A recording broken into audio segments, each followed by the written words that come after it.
Good evening and welcome to Inside City Hall for Friday, September 12th, 2025. I'm Bobby Kuza. A day after new reports surfaced that he may be considering dropping his re-election bid, Mayor Adams hit the ground running hard in the Bronx today, meeting voters and campaigning across the borough. Our Dan Rivoli was with the mayor today, and he joins me now with the very latest. Good evening, Dan. Good evening, Bobby. That's right. The mayor is back on his grind. He was hitting up spots in the Bronx at a food giveaway, senior center, and a mosque. And he says he realizes that he hasn't had the money to get his message out to voters. So he is going out to talk to voters, all while voters are looking to see whether he even makes it to November. I'm campaigning, not complaining, I'm campaigning. Not that Mayor Adams doesn't have anything to complain about. I am being just sabotaged. Like the reporting that White House officials are considering finding a job for Adams, and that he told business leaders this week he'd consider dropping out after he conducts some internal polling. These rumors have impacted my ability to raise money, and it has undermined my campaign. And it has taken the ability of me getting my message out away from the voters. So Adams met the voters, hitting up the Bronx. First, a food giveaway. Thank you. I like it because he is after the criminal and he's supporting the police. I can help you out with that one. You know, He's effective and efficient. He's consistently on his job. He does the best he can. I think he did a good job. he does a good job. And he will get my vote again. He will get my vote again. Oh, yes, he will get my vote. I support him. But to other voters, it's the scandals that they remember. Overall, he was okay, but things I'm like, you gotta be kidding me sometimes. Walter King said he'd still give him a chance. All right. Next stop, a senior center. When I think about the 23,000 illegal guns I took off the street, I think about you and your children. People don't give him credit where it's due. You know, they always say bad things about him, but he does a lot of good things. Anita Best thinks he gets a raw deal and is still voting for him. He's down in the polls, but he's out here, he's talking. I don't care about polls. I really don't. He's got your vote? Of course he does. Yes. How about your friends? My friends, some of them and some not. But he definitely has my vote. Then Adams addressed a mosque where he talked about Zohran Mamdani, the liberal Democratic nominee who is Muslim. But as Muslims, you don't believe in prostitution. This candidate does. And Adams went through his long history with the Muslim community. I'm not a new friend, brothers. I'm an old friend. A friend that has been consistent throughout the years. And so the Muslim that's running for mayor, ask him, where has he been? It made an impression on this voter. I think the mayor's ready for another run, and we're pretty excited that he visited us today. And he learned more about Mamdani, particularly his position on decriminalizing prostitution. That was harsh. I never heard of that, but yeah. Does that matter? It matters a lot as far as Muslims. Yes, that's definitely not supported. Adams outside the mosque. You know what you heard, what you heard today inside this mosque is what I hear all over the city. Hopeful it's the message that could make a campaign worth it. And Mayor Adams said he's going to be spending some of that limited campaign cash he has on polling and focus groups to see what is the right message that could carry him through November, Bobby. So, Dan, the mayor makes it sound almost like he's being sabotaged, but it seems like his own campaign kind of confused the issue. You know, his campaign spokesman said they were going to do their own internal polling to make a decision and made it sound very much like he was leaving the door open to potentially getting out of the campaign. He's explicitly saying his campaign is being sabotaged and is saying Cuomo is the one sabotaging it, saying to some donors, don't even bother giving your money to Eric Adams. He's done for. Of course, Cuomo has said, as such on TV, he thinks if he doesn't even drop out, voters will understand he is not likely to make it. Therefore, if they do want to beat Mamdani, they will look to him as the alternative. All right, Dan Rivoli, thank you for that report. Meanwhile, elsewhere in the Bronx, another mayoral candidate was hitting the campaign trail. Andrew Cuomo visited an Islamic center and mosque today to speak with voters. He also confirmed this is the first mosque he's visited while on the mayoral campaign trail. Our Ayanna Harry was there today, and she joins us now with more of what Cuomo had to say. Good evening, Ayanna. Bobby, it's a question that Andrew Cuomo has really faced for years. While he's certainly known for visiting churches on Sunday mornings and even stopping by synagogues, it was unclear if or when Andrew Cuomo had ever visited a mosque. In fact, the issue even came up on a Democratic primary debate stage. According to Muslim American organizations, you never made a public visit to a mosque during your 10-plus years as governor. Why the reluctance? I believe I have. I know I've participated in many forums with imams. I am not, off the top of my head, I can't tell you where I went. That was 92 days ago. Today, Andrew Cuomo stopped by the Futa Islamic Center in the Bronx, which does also include a mosque. This is a community primarily of Muslim immigrants from West Africa. In his remarks, Cuomo said New York needs to continue to be a city that welcomes people from all over the world, and a city that stands for acceptance, stands for tolerance. Leaders at the Islamic Center told Cuomo their community needs greater access to some of the affordable housing that's built in the city. They also spoke about their safety concerns. And after leaving the mosque, we did ask Cuomo whether this was his first time visiting a mosque on the campaign trail. On the campaign trail, yes, but I have worked with the Muslim community for many, many years. I was HUD secretary. I visited mosques all across the country, and I stood up and fought for the Muslim community, and I always will. Well, what took you so long to visit a mosque? You've been campaigning for months now. No, there's nothing, there's no schedule to it. I've been working with the Muslim community all throughout the campaign.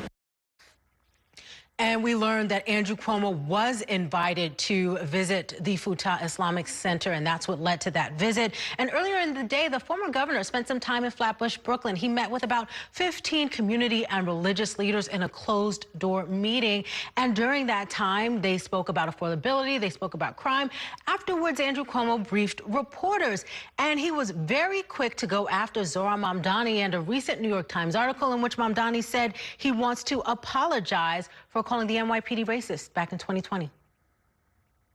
This shouldn't be a game where New Yorkers have to chase him down and force him to tell them what his positions are and what his basic positions are on basic issues. This is not nuance. Do you believe the police are racists or not? Right? These are very bold, important issues. And after the assassination of Charlie Kirk and in light of the current political climate, Andrew Cuomo said that he's actually been considerate and thoughtful with the words that he's used for people that he disagrees with politically, including President Donald Trump and Zohran Mamdani. Bobby. So the fact that he was at a mosque today, I mean, we know that Zohran Mamdani would be the first Muslim mayor if he were to be elected in November.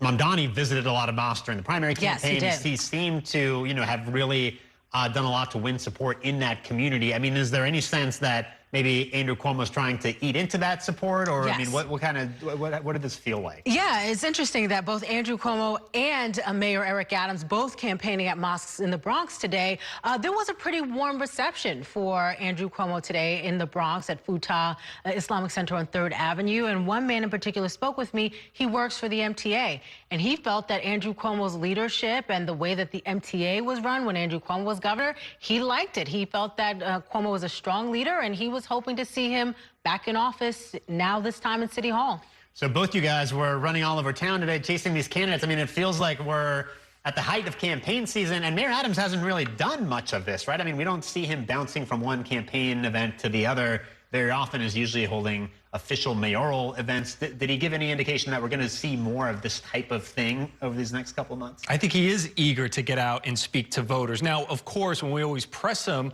on the campaign schedule, he will always say, well, I'm the mayor. I'm always talking to New Yorkers every time I'm out, whether it's an official mayoral event. But campaigning is a little different. It was not so stuffy. He didn't sit behind a podium and address an audience. He really got there, got to shake hands, hand out food, the kind kind of retail politics that got him in City Hall in the first place. So if Mayor Adams is serious to compete and has the money to compete, you're going to see him out there and talking to voters. And he was specifically going after Mamdani in some of those remarks you showed, going after his support for legalizing prostitution. I mean, is that part of his messaging that you heard today also, was trying to attack Mamdani as sort of an extremist? Absolutely, that he is addressing an audience of observant Muslims and discussing cultural, conservative, or more moderate issues. So Mayor Adams made a big deal saying that Mamdani supports prostitution, and Mamdani, of course, in the state assembly said sex work is work. That, I think, was not so well known, and Mayor Adams wanted to remind them of that. Right. All right, Ayanna and Dan, thank you so much. And in other news, President Trump is once again weighing in on the mayor's race himself. During an interview on Fox News today, Trump criticized Democratic nominee Zohran Mamdani, and he repeated his analysis that having just one candidate run against Mamdani would be best, while hardly sounding supportive of his party's nominee, Curtis Sliwa. Well, I think they have to have one candidate. One say. And it would look to me like Cuomo, frankly, is leading the other two. And look, I'm a Republican, but Curtis is not exactly primetime, you know. He wants cats to be in Gracie Mansion. Sliwa responded to that comment in a statement. He said, quote, "New Yorkers care for people and for animals, and so do I. I am proud of my wife, Nancy, who has devoted her life to fostering, caring for, and saving animals and fighting for them when no one else would." Keeping our focus on the race for mayor, we are bringing you an excerpt of this week's You Decide with Errol Lewis podcast episode. Errol sat down with Kathy Wild, the president and CEO of the Partnership for New York City, a business coalition. She joined Errol to talk about the state of the city's economy. You cannot underestimate the impact of in 2018, we lost, the country lost the ability to deduct your state and local taxes from your federal tax bill. That was a huge tax increase for New Yorkers. New York has the highest tax burden in the country. And as Mike Bloomberg used to say, the value proposition is such, you got to pay for it if you want to be here. And people were willing to do that. But it was a real difficult situation. And what we've seen, for inveterate New Yorkers, they're staying, they're paying the taxes, they're not going anywhere. But in terms of attracting new people, there was a study that came out last week from Citizens Budget Commission, which I know you featured on the news, that basically said, comparatively, New York is not gaining millionaires at the rate we have historically or at the rate of other states. We are losing market share of millionaires. Yes, we have a few more, but we're losing market share. We're not keeping up competitively with the rest of the country and with the low tax states. So bringing people in, which is how we grow, is a challenge. Right. And our tax base, 1% of the taxpayers pay 40% of the taxes in terms of individual income taxes. So we can't afford to lose very many of those. And speaking of podcasts, we are excited to announce a special live crossover event with Errol and our Off Topic on Politics podcast right here in Chelsea. On Monday, September 29th, I will join Errol and reporter Courtney Gross for a conversation alongside some special guests. It's happening at Racket NYC. Doors open at 5:30 p.m. and it is free to attend, but you do need to RSVP. Head to ny1.com or the Spectrum News app for more information, and we hope to see you there. It is time for a break. Coming up, a suspect is now in custody in Charlie Kirk's assassination. The latest details from federal and local law enforcement. And later, how candidates stand in the race for mayor based on a recent poll from Quinnipiac University. We're joined by a pollster to dive deeper into the numbers. Stay with us. We're back in a minute.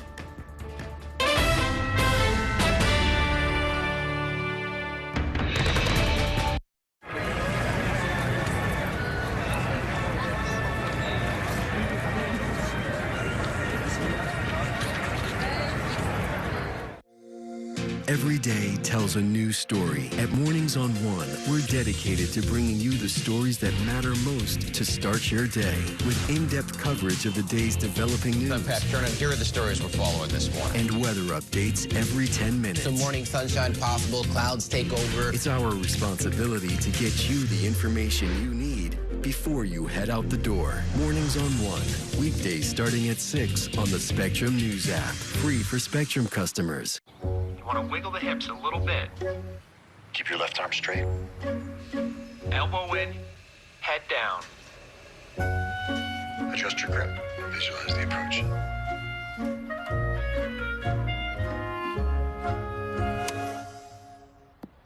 That was good. Next time we'll go out on a real course. Next time? It's all about connecting with the fastest wireless speeds from Spectrum. And internet customers get one mobile line included for 1 year. I'm Sandra, this is Jorge, and we were adopted in 2019. I remember when they first came to us, Michael was already a teenager. The whole cliche of they're so lucky to have you guys, and it's the other way around. They have changed our family for the better. They chose to love us. They didn't have to. They chose us. Family. Learn about adopting a teen from foster care. You can't imagine the reward. Visit adoptuskids.org. And that's a look at some of what's in the papers this morning. You've done at the sports section. Today's story is about the latest chapter for a beloved local business. It's a beautiful day with temperatures in the 60s, but showers are expected in the next hour. In a city that's always on the go, it's important to stop to hear the stories that connect us. The news that matters to New Yorkers. That's what brings us together. That's Mornings on One. Weekdays starting at 6. Exclusively on Spectrum.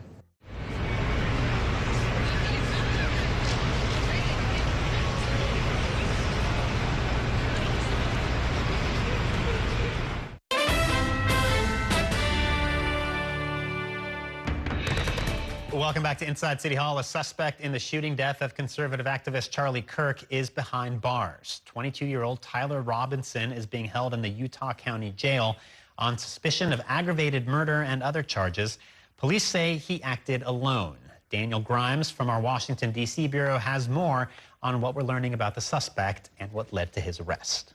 We got him. Utah Governor Spencer Cox on Friday after the arrest of 22-year-old Tyler Robinson in the shooting death of conservative activist Charlie Kirk at Utah Valley University. Authorities say Robinson's father saw surveillance photos of the suspect released by the FBI and confronted his son, who then confessed. His father told a family friend, and that person called the U.S. Marshal. He was arrested Thursday night about 250 miles from where Kirk was killed. According to the governor, the suspect's family said Robinson had criticized Kirk, mentioned Kirk was scheduled to appear at an event in Utah, and that Kirk was, quote, full of hate. Investigators interviewed a family member of Robinson who stated that Robinson had become more political in recent years. Authorities said Robinson's roommates showed police messages the suspect allegedly left on a group chat app called Discord. The messages spoke of leaving a rifle wrapped in a towel in a wooded area and referenced engravings on bullets. Police say they found that rifle and ammunition in the woods near Utah Valley University, and the bullet casings, which were engraved with expressions including "Hey fascists, catch," "Bella Ciao," an apparent reference to a song popular with Italy's anti-fascist resistance during World War II, and "If you read this, you are gay, LMAO. The Wall Street Journal reported that the suspect in the past registered as a nonpartisan voter in Utah and that his parents are registered as Republicans. Some political leaders have taken pains to urge Americans to turn down the political rhetoric since the shooting Wednesday night. Somebody who's arguing the other side of an issue is not your enemy. They're your fellow American. This moment requires leadership that brings the American people together as opposed to trying to further divide us. On Fox and Friends Friday morning, President Donald Trump blamed much of the political violence in the country on the, quote, radical left. Utah's governor sounded a different note. And there is one person responsible for what happened here, and that person is now in custody. Now, Charlie Kirk's body is back in Arizona, where his funeral is set to take place. President Donald Trump says he plans to attend. In Washington, Daniel Grimes, Spectrum News. Meanwhile, here in our state, Governor Kathy Hochul is echoing the sentiments of other Democrats commenting on Kirk's assassination. She came out this morning with a plea to dial down the violent rhetoric. Upstate political reporter Jack Arpey was there, and he joins us now from the state capitol. Good evening, Jack. Hey, Charlie, the governor described unity in the aftermath of 9/11 and urging everyone to turn that temperature down and move past what she described as a spike in political violence and increasingly heated rhetoric. Political violence has no place in America. Zero. Governor Kathy Hochul pointing to the assassination of Charlie Kirk, as well as the multiple assassination attempts against President Donald Trump, the events of January 6th and the murder of Democratic former Minnesota House Speaker Melissa Hortman, and urging New Yorkers and their leaders to turn down the temperature. It's not enough for leaders to condemn the violence after the fact. We must call out the reckless rhetoric that sparks it. She called them warning signs of a culture that could become desensitized to political violence, pointing to swatting cases and threats at college campuses and the offices of Democratic lawmakers that have taken place just in the days since. Reckless words can lead to reckless acts. Hochul taking some progressives to task when asked about reports in Rochester of individuals slashing the tires of ICE agents and other Democratic governors encouraging unrest. I'm not going to say it's okay to slash tires, not now, not ever. Pointing to the community response earlier this year when a Sackett's Harbor family was detained and later released by ICE as what she describes as a model for how to push back. Everybody from the school superintendent on down, they put aside their partisanship and their political beliefs and came together in support of a family. That to me was a beautiful outpouring of support for families who they know as their neighbors. Grant Rear, professor of political science at Syracuse University, says the governor's initiative was admirable, but perhaps a bit too late, given that she's participated in harsh rhetoric of her own in recent weeks. In terms of the way that she discussed the gerrymandering issue or the redistricting issue, that this is war. As the governor gears up for what is anticipated to be a heated re-election bid, widely expected to be against Congresswoman Elise Stefanik, with whom she already spars on a regular basis. Rear says if the governor plans to stay true to her word, she'll need to find a way to keep the conversation strictly on policy. It doesn't mean that you have to make things personal, and that's what we've been doing. And so I do think it is possible to stay away from that. And I think actually voters have a hunger for it. And the governor says she plans to convene a bipartisan meeting next week for a security briefing and a strategy session to discuss political rhetoric and how to move the country forward. Bobby? So, Jack, Congresswoman Elise Stefanik, she is talking about a bill that would actually cut funding to states like New York that have undertaken bail reforms. What was Governor Hochul's response to that today? She was asked about Stefanik. Yeah, she insinuated that the governor is trying to strip this funding away at a time when New York's violent crime rate is going down. The congresswoman responded by accusing the governor of cherry-picking statistics, saying that other forms of crime are on the rise and there have been spikes in crime on her watch, and blamed bail reform for those results. All right, Jack, thank you so much for that report. It is time now for a break. Coming up, Trump's massive spending plan is back in the spotlight. What New York Republican congressional members are trying to do to improve public opinion. We'll explain. Stay with us. We're back in a minute.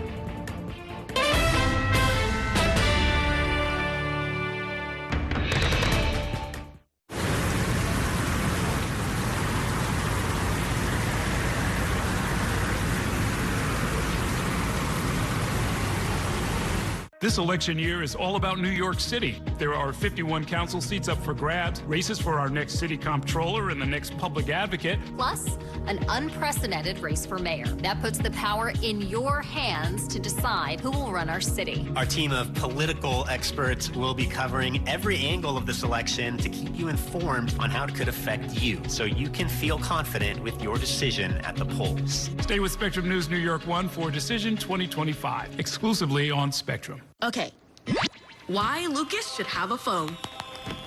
1, you can always get in touch with me. 2, think of all the new photos I can send you. Get to the money. Plus, with Spectrum Internet, we get 1 unlimited mobile line included for a year. I even used the Spectrum Savings Calculator. And you know what it said? Savings. That was actually pretty good. He's impressive. Internet customers get 1 mobile line included for 1 year. From Spectrum. Mom was always organized, but she started forgetting to pay her bills on time. And she'd buy the same gifts over and over. Telling the girls about my Alzheimer's diagnosis was really hard. At first, we had our cries, but then we were like, okay, let's make a plan. Early detection gave us time to adapt together. It's so important for you to think about what you can do and making the most of what you have. If you or your family are noticing changes, it could be Alzheimer's. Talk about seeing a doctor together. From my time growing up in Queens watching New York One to my time reporting here, I've seen how quickly a story can change. At News All Day, we bring you the news as it's happening, from around the boroughs to local government to your neighborhood. Because our city never stops moving. 3, 2, 1. Hi, I'm Shannon Ferry with the day's developing stories. But first, stay up to date and informed with News All Day, weekdays from noon to 4.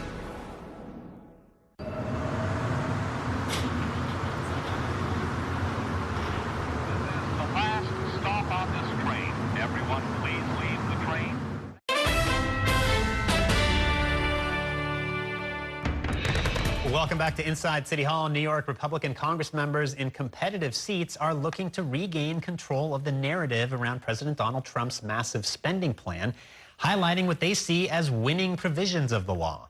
But the legislation remains underwater in the polls, and Democrats are eager to use it against the GOP ahead of next year's midterm elections. Kevin Fry in our Washington, D.C. bureau has the details in this report.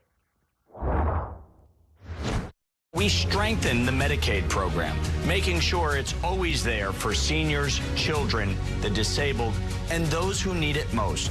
That's the message in just one of several recent ads by Republican Congressman Mike Lawler, pushing back on what he says are Democratic lies about his party's signature legislative accomplishment since President Donald Trump returned to office, the so-called One Big Beautiful Bill. Oftentimes, the adage in politics is when you're explaining, you're losing. But I actually think when you don't explain at all, you've lost. The fact is that New Yorkers are going to see huge tax savings next year. Lawler, who represents a swing district north of New York City, is not alone in wanting to grab control of the narrative around the new law, which a recent CBS poll found to be underwater among U.S. adults, 61% disapproving of the legislation. Republicans on Capitol Hill in recent weeks have huddled to figure out how to sell the law to voters. Congressman Nick LaLota, who represents one of the slightly competitive seats on Long Island, has leaned in, for example, on the provision expanding the federal tax deduction for state and local tax payments, touting how Republicans quadrupled the cap. The truth in the bill is this is very good for working families. You're not concerned about the underwater numbers right now? I'm not. There's 15 months until my job is evaluated by my constituents, and when we describe each of these individual provisions, they become quite popular with our constituents. Democrats have relentlessly painted the law as benefiting the rich at the expense of everyday Americans. House Democratic leader Hakeem Jeffries on Wednesday dismissed GOP efforts at a reframe. We're going to wrap this around the necks of the GOP, just like we did in 2017 and 2018 with the GOP tax scam. They tried to rebrand the GOP tax scam. It was a complete and total failure. The House Democratic campaign arm, for its part, has released its own digital ads, hitting Lawler and other top congressional targets in next year's midterm elections over the law. Only a few seats could determine which party controls the House after the 2026 midterms. In Washington, Kevin Fry, New York One. It is time now for a break. Coming up, a Quinnipiac poll from earlier this week found Zohran Mamdani in the lead in the mayor's race. But what happens if the field narrows? We'll talk it over with a pollster next. Stay with us. We're back in a minute.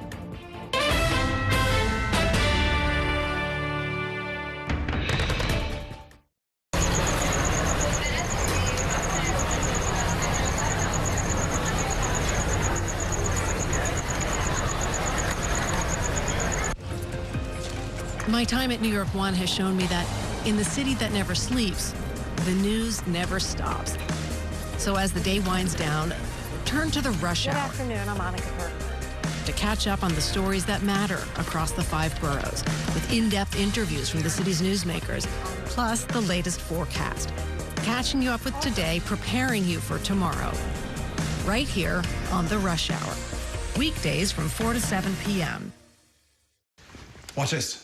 I can make it hotter, I can make it colder. Hotter, colder. For my phone. Smart birdhouse. Even the birds have Spectrum Wi-Fi. Who likes treats? You do. That's right, yes you do. Very impressive, son. And one more. Nice. Can I change colors? Launch party mode. Yeah. It's all about connecting with the fastest, most reliable internet from Spectrum. I'm Chris Jakimick. I served in the United States Air Force, and I deployed 3 times. So in 2017, I was serving as an Air Force First Sergeant. Our motto in that role is, my job is people, everyone is my business. But unfortunately in that year, I would lose my own brother, Lance Corporal Adam Jakimick, to suicide. The majority of veteran suicides are from guns. I store my weapons securely, not only for myself, but for my family. My service never stops. At Spectrum Noticias, we recognize that our New York City community is vibrant and diverse. Spectrum Noticias delivers balanced coverage of the stories that matter in our communities and across the country. Our journalists are based in the neighborhoods we cover, ensuring you get in-depth reporting on what's happening in the places we call home. So join us at Spectrum Noticias. We're always on, always there for you. Now available on your TV. Check your local listings. Also available on the Spectrum News app.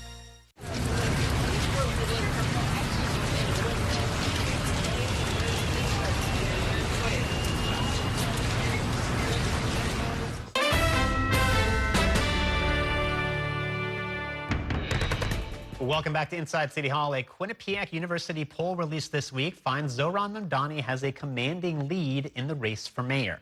Among the likely voters surveyed, 45% said they would vote for Mamdani, with 23% for Andrew Cuomo, followed by Curtis Sliwa and Eric Adams at 15% and 12% respectively. The results are similar to polls released earlier this week by Emerson College and Siena University. But Quinnipiac also looked at what the race might look like if Mayor Eric Adams decided to drop out, leaving a 3-way race between Mamdani, Andrew Cuomo, and Curtis Sliwa. And joining me now to talk about all of this is Mary Snow. She is the Quinnipiac University Poll Assistant Director. Welcome to the program. Thank you for joining us. Thank you so much for having me, Bobby. So talk about what we learned from this poll, big picture. I mean, Zohran Mamdani seems to be in the driver's seat, right? Does he have anything to worry about? In a nutshell, it's really his race to lose at this moment. And we always want to remind everybody this is a snapshot in time. A lot can happen before November. But big picture, if you look at how likely voters are feeling in New York City right now, we have about 2/3 of them who say they are dissatisfied. And that really signals that they're not going to be happy with the status quo. So that kind of gives you a sense of where we're at in this race with his numbers so high. Right. There's been so much talk about whether Mayor Adams might potentially drop out of the race, whether he could get a job working in the Trump administration. And so you guys asked about that specific scenario, right? With no Mayor Adams in the race, what happens if it's a 3-person race? We right? did look at that scenario using second choices among Adams supporters. And what we see is even in that situation, Mamdani still has a double-digit lead over Andrew Cuomo. And we see that Cuomo picks up some support, particularly among some Democrats, independents, more moderates. But so does Curtis Sliwa, a small bit, but he does get a bump. Right. So Andrew Cuomo, I mean, I'm also fascinated when you guys dig into personal traits, right? You guys ask about how they rank on different measures of character. And, you know, most voters say that Cuomo doesn't care about the needs and problems of people like you. And when they're asked if he's honest, most people say no, but they also say that he has good leadership skills, right? That is his silver lining in this poll. Those numbers on the character traits were pretty brutal. But for Andrew Cuomo, one thing that I noticed digging into those numbers, most categories, not all, agree that he has strong leadership skills. Perhaps not so surprising because he was the governor. People know who he is. Of course, there is one big exception, and that is young voters. Mamdani certainly has the vote among young voters dominating there. But the strong leadership skills, were strong for Andrew Cuomo. Right.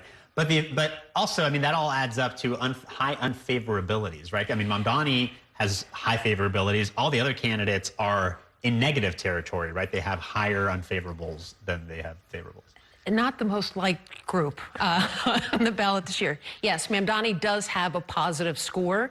Curtis Sliwa mixed, but certainly Andrew Cuomo and Eric Adams have negative scores. Let me ask you a question about methodology, because we know young people went out for Mamdani in huge numbers in the primary, and we also saw a lot of first-time voters, right? He energized people who hadn't come out and voted before. How do you guys account for that when you're polling? Well, we did find that 16% of the likely voters we spoke to are first-time voters, and the majority are backing Mamdani. Right.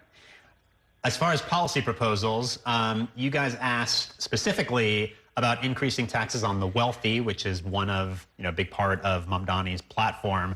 And I'm always blown away when this is asked about in polls, because there's always overwhelming support for taxing the wealthy, including in this one. This is a strong number. We're seeing about 6 and 10, roughly. And it is now we did ask the wealthiest New Yorkers whether this, if people consider themselves the wealthiest New Yorkers, but that is a very strong number. When we ask that question, would you be in favor of taxing the wealthiest New Yorkers to pay for programs and initiatives in New York? Right. I know you guys don't give any prescriptions to candidates, but like, what do we take away from this? When you look at Andrew Cuomo and the favorability numbers and the personal traits, like, what does that say to him as a candidate? Is there anything that he can do with that information in his campaign? There are two things. One, looking at the issues. We asked 9 issues, which is the most important in deciding how to choose your candidate. And individually, crime tops the list, but right with it is housing affordability and inflation. And if you look at that economic bucket, economic concerns are even top the crime. And Mamdani has a majority of the voters who are saying that is the most important issue. But it is a big issue in this race. So that is one thing to work on. Also, when you look at Mamdani, while he does have positive numbers in his favorability, people like him, but there are roughly 2 in 10 likely voters who say they haven't heard enough about him to make up their minds about him. So that leaves you with some voters who are persuadable. And who is going to define Mamdani? Is it going to be himself, or is it going to be another candidate? So there is some room there among voters. Yeah, maybe a ray of hope for Andrew Cuomo. And by the way, it seemed like there was also an age gap, even with top issues, because young people put affordable housing as their #1 issue. And for other age ranges, it was safety or crime, I guess, specifically. Yes, there is a big gap when you look at the age group. And another big issue among young voters, besides housing affordability, inflation, but also health care is a big issue for those voters. All right, I think we're going to leave it there. Mary Snow, Quinnipiac University, thank you so much for joining us tonight. Thank you for having me. All right. It is time now for a break. Coming up, we are going to continue the conversation on the race for mayor when I'm joined by 2 top reporters in our Friday Reporters Roundtable. Stay with us. We are back in a minute.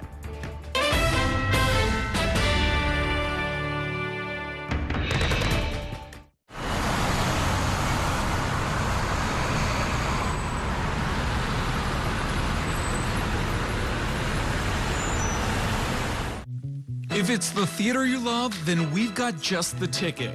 On Stage is your all-access pass to Broadway, off-Broadway, and the best live entertainment in the city. The interviews and backstage exclusives. All that's made On Stage the go-to source for entertainment for over 20 years.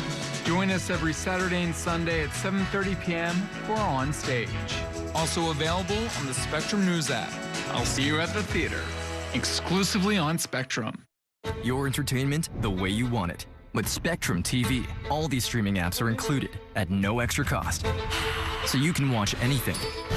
Movies, series, sports, reality, news. Here's a look at today's top stories. Exclusive originals. We await your orders. And even more of your favorites with live TV. Stream across your devices and enjoy anywhere. See you later. Get it all with Spectrum TV. I'm an ex-drug dealer, and I'll be your sub today.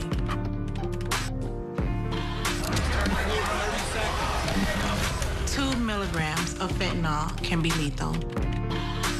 A lethal dose is in here. Who gets it, I won't know. It's cheap, it's potent, and it's profitable. The sad reality is fentanyl is being mixed into everything now. More kids should know. My father was a New York City firefighter. My mission, like his, is to serve New Yorkers in a city that doesn't stop when the sun goes down. Being with New York One since the beginning, I'm now honored to join you even earlier each weeknight. Starting at 8 with New York Tonight, we'll explore the latest news developments, followed by New York One at 10 to wrap up your day. So join me each weeknight starting at 8 right here on New York One.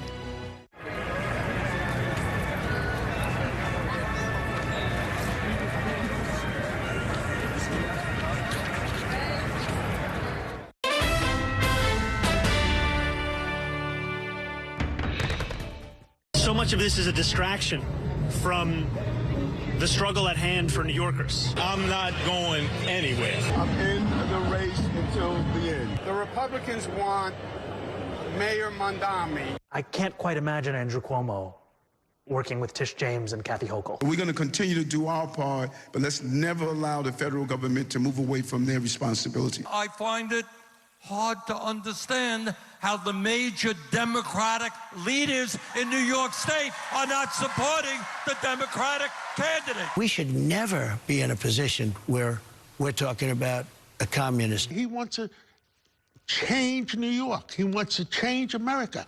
We want America the way me and you grew up. Be a lot of polls, and I don't take any of them all that seriously. No one made an offer to me, and I can't get any clearer than that. I'm the only Republican candidate, and I must tell you that I've just begun to fight. Politics doesn't have to be what they see today. Welcome back to Inside City Hall. That was a look back at the mayoral campaign trail this week. And joining me now to discuss the race for mayor are three top journalists in our Friday Reporters Roundtable. Sally Goldenberg is the senior politics editor at Politico. Dana Rubenstein is a Metro reporter at the New York Times. And Harry Siegel is an editor at the digital news outlet The City and a columnist for the Daily News and co-hosts the FAQ NYC podcast. Thank you all for joining me. Let's step back and take stock of the race, especially given the fact that we had all these polls come out this week. We just had a Quinnipiac University pollster on. The New York Times and Siena came out with a poll this week. So, Dana, I'll start with you. What were the big takeaways here? I mean, it seems like Zohran Mamdani has a pretty comfortable lead. Is there any signs of hope for Andrew Cuomo? I mean, we're still, 7, 8 weeks out. Things could still change, but the polls are extremely consistent. Mamdani has a double-digit, formidable lead, followed by Cuomo, Sliwa, and then Adams remains at the very bottom, barely breaking out of the single digits. Yeah. So, Sally, what do you take away from these? I mean, a lot of these polls asked what happens in a head-to-head matchup with just Mamdani versus Cuomo, and Mamdani wins those matchups as well. Yeah, I mean, that's Cuomo's best chance, of course, but he really doesn't have any hope of that happening because whatever sort of harebrained scheme Adams' friends cooked up for him to get a job in the Trump administration doesn't seem to be happening at the moment. And he's on the ballot one way or the other. And even if he's not in the race and his name's on the ballot, but he's not campaigning and he does get a job, which is always a possibility, the bigger problem for Cuomo is that the Republican in the race, Curtis Sliwa, is higher than Adams, and he would need him out. And then he would need those Republicans who might just be loyal party voters and might not want to vote for Andrew Cuomo, who is a Democrat, certainly by registration, if not always by, posture. They might not vote for him. So even if the fantasy of a head-to-head came to fruition, he might not win, but it's not going to happen. Yeah. I mean, Curtis Sliwa has been adamant that under no circumstances is he going to get pushed out of this race. So, I mean, it doesn't look like this Cuomo idea of a head-to-head matchup is happening. Looks pretty brutal. He does not have a path if this is not a head-to-head matchup. Let me just mention that the incumbent mayor is a joke and an afterthought. He's in the single digits. He says, I'm in it till the end now, and the press is picking on me, and all these reports are lies. And the thing is, he's a proven liar, the mayor, and a prospective loser. By proven liar, I mean, we get into other things, but he said, I'm running in the Democratic primary. I swear to you, I'm running the Democratic primary. He looked everyone here in the eyes and said that. And then the day when he had to put in his signatures, he said, actually, I'm running as an independent. So he had no path to victory there. He has no path to victory in the general election. I'm very interested in the paths to corruption he has in his remaining time in office, and now that he's stuck on the ballot, and the damage he could do if he decides to sort of kamikaze one candidate at this point, since he is presumably sticking around. And President Trump weighed in today. I mean, this week he's given, I think, his most expansive comments on the mayor's race. Dana, it seems like he, again, acknowledged that Cuomo probably has the best chance, but, I mean, do we see him inserting himself in the race at this point? Look, there was a period of time when he was clearly thinking about it, and his advisors were having talks with Eric Adams's advisors about potentially finding him a job in the administration, maybe as an ambassador to Saudi Arabia, but those talks seem to have faded. And his comments on Fox and Friends this morning were striking, because they seemed to signal a certain sort of recognition that the race was unlikely to change and that Mamdani was likely to win. Right. You also reported this week on this meeting with business leaders that Andrew Cuomo had. So, I mean, it seems like we still get the sense from some in the business community that they're panicking over a potential Mamdani mayoral. Right. It's sort of split. Some in the business community, quite a large number actually, particularly the people who work in government relations or who understand New York politics, have adopted a more sort of moderate stance. They're engaging with Mamdani, and they sort of understand that they will have to work with the likely next mayor, so therefore you should build a relationship with that person. But then you have other members of the business and real estate community who really just have this sort of intrinsic fear of Mamdani that doesn't seem to be fading. Right, and then you've got, I mean, you've got all this money that was spent on Cuomo's behalf in the primary, and it didn't seem to help, right? I mean, we had like in excess of $20 billion spent, $20 million spent on all the, you know, on advertising that didn't seem to work. And in some cases, you know, having the support of, you know, the business class could backfire, right? It could actually only bolster Mamdani's argument that this is the candidate of the billionaires, right? Yeah, I mean, it certainly doesn't help in a Democratic primary. I guess, like, it would presumably be more helpful and more, you know, kind of aligned with the general electorate. But most people don't, like, vote, you know, because you're supported by billionaires. It's just that the money helps and it fills in the gaps where the strict campaign finance system, like, limits you. But the billionaires in New York are, like, completely out of touch. Like, they don't, you know, the messaging is off. Like, they don't really know what most, you know, first of all, most voters are Democrats in New York. It's like a 6 or 7 to 1 advantage.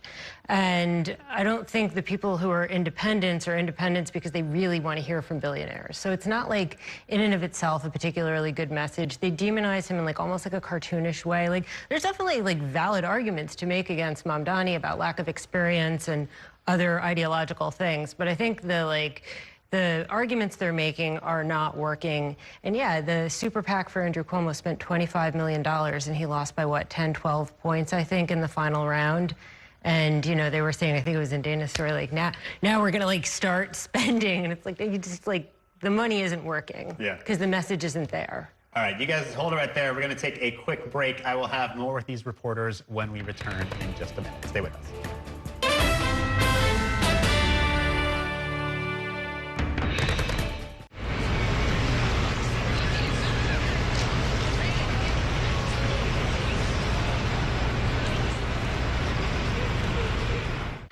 Here's the deal. People need a place to explore national issues that have an impact on their community.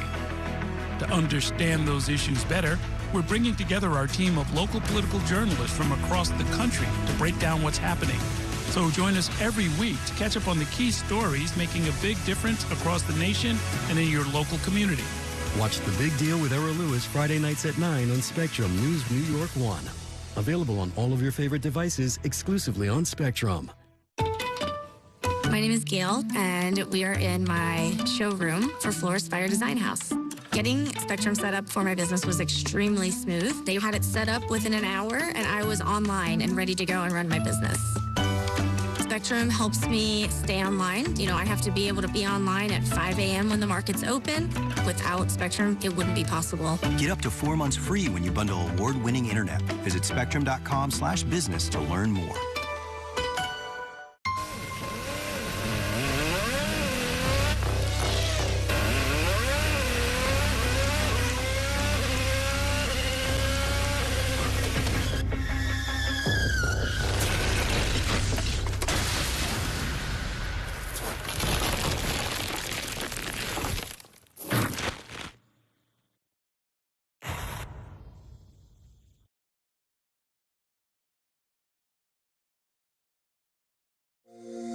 Every day tells a new story. At Mornings on One, we're dedicated to bringing you the stories that matter most to start your day with in-depth coverage of the day's developing news. I'm Pat Kernan. Here are the stories we're following this morning. And weather updates every 10 minutes. Some morning sunshine possible, clouds take over. It's our responsibility to get you the information you need before you head out the door. Mornings on One, weekdays starting at 6 on the Spectrum News app. Free for Spectrum customers.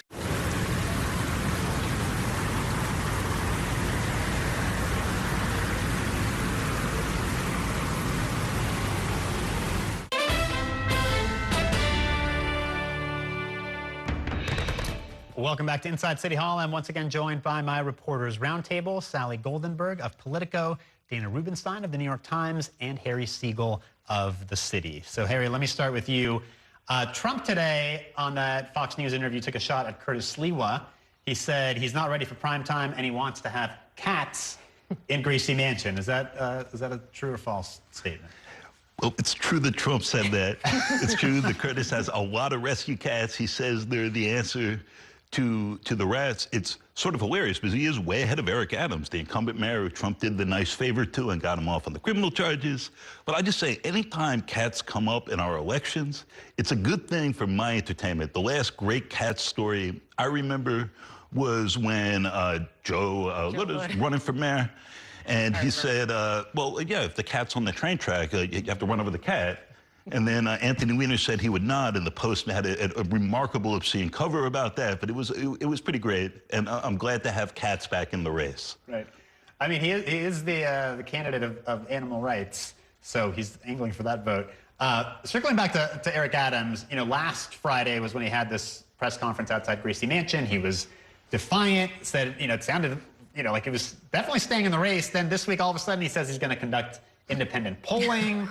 And then make a decision. I thought the decision was already made. I mean, where are we now with Mayor Adams? He's clearly conflicted. I think we can say that, right? Because he's saying, you know, he met with the Association for a Better New York's leadership group on Wednesday, I think, and told them that, you know, he was going to conduct his own polling, which in some ways seems kind of redundant, to determine if he would move forward with his campaign, and he'd make the decision in the coming weeks. But apparently he said today at an event that that wasn't what he was doing.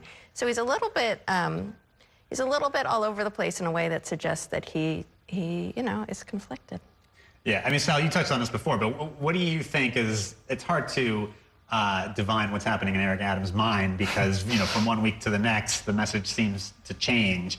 But it seems like he's leaving the door open at the very least to getting out of the race. Yeah, I think so. I mean, the idea that any functioning campaign has an internal poll, the idea that this is some unique thing that, like, he dreamt up to figure out what to do with his future is kind of like, everybody has a pollster rather, and does internal polls. But just putting that aside, yeah, he doesn't know what to do, right? Like, he sees his career ending, most likely, barring some, you know, miracle for him. I think, you know, as Dana said, like, there was talk of a Trump administration job. I don't think there is. I don't know that he'd get through the set, you know, like that is not, you know, you don't just get to like become an ambassador or become a secretary. So, you know, and then that also relies upon the trust of the Trump administration. And so, you know, I wouldn't, you know, count on that if I were him. And there's talk of him, somebody had a story this week that he might get a job with Related Companies, the major developer, you know, a developer of Hudson Yards in New York City.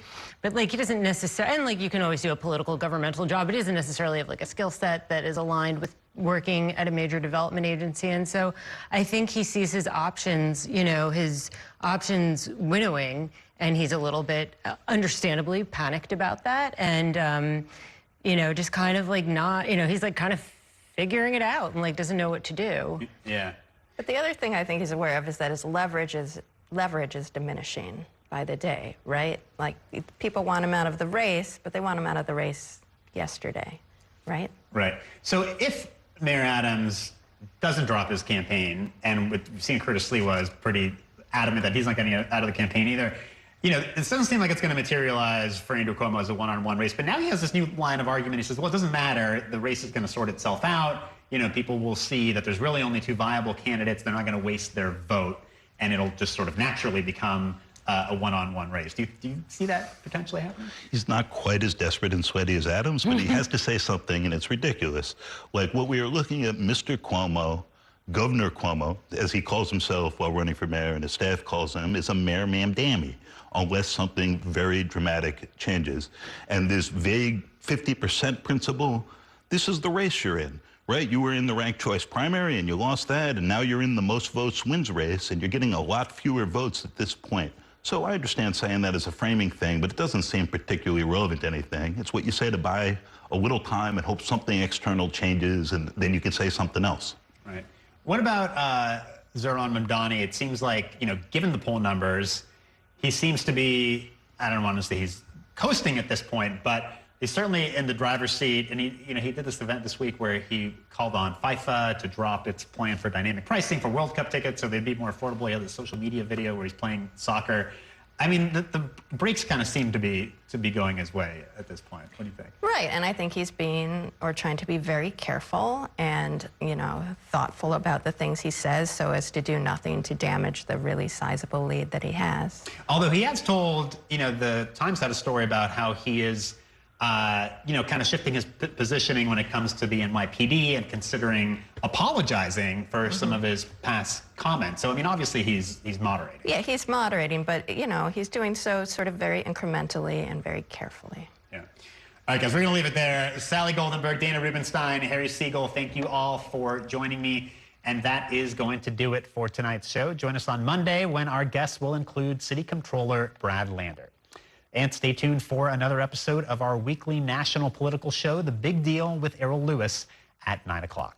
Thanks for watching, everybody, and have a great weekend. We will see you the next time on Inside City Hall.